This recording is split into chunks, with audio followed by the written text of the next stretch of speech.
The number of patients in the hospital for COVID-19 in the United States right now is at the highest that it's ever been. And here to explain the impact on that and so much more is Dr. Todd Ellerin, who is Chief of Infectious Diseases at South Shore Health. And Doctor, thank you so much for joining us. We appreciate it. You said this would happen. You said it to us here. You've said it, the spike in new cases and then the hospitalizations. Are Massachusetts hospitals reaching the limits of what they can handle?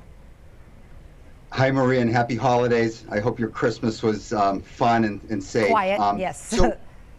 So the answer is that we're not at crisis standards yet. I want to be clear, but we are very busy. Things are very tight. And, you know, many of us have had to find alternative care sites for our ICU patients. We're doing something called load balancing, where we're calling the academic centers and seeing how much space they have to figure out whether we need to transfer patients. A number of hospitals are doing that around the state. So things are busy. Right now, there are over 2,000 hospitalized patients. If things double again, we're in trouble.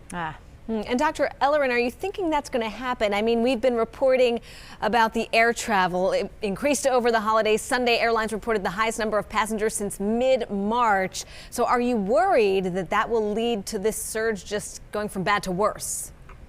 Erica, I am worried. I'm worried because we've had Thanksgiving on top of Christmas and on the heels of New Year's. That's potentially 3 super spreading national holidays, and it's a big problem. Listen, just a month ago, there were about 1,000 patients hospitalized in Massachusetts. Now there's over 2,000. We cannot keep up this pace. We have to ramp down the virus. There's too much virus, too much transmission. We have to intercept this.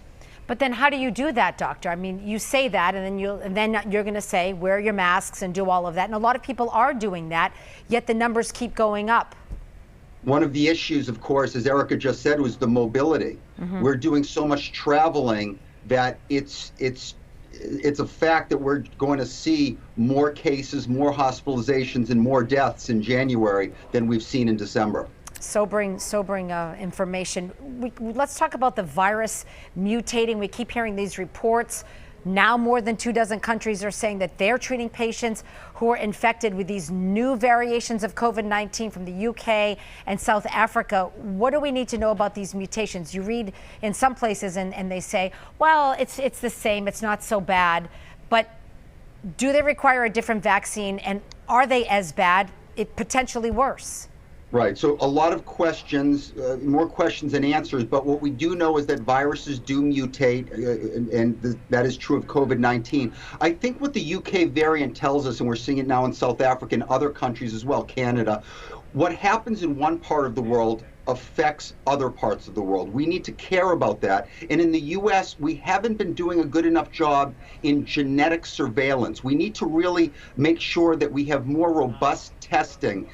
We need to know these genetic sequences. We need to know what is our dominant strain in the US. We're doing some testing, but less than 0.5%, whereas, you know, the UK is doing about 25 times more. Now, recent study from the UK, though, showed that this variant does not lead to more hospitalizations, and it does not lead to more deaths. So that's some encouraging news. Well, we'll hold on to that. Dr. Todd Ellerin from South Shore Health. Thank you so much. Guys. As always, be well. Thank you, Dr. Ellerin. Thanks, doctor.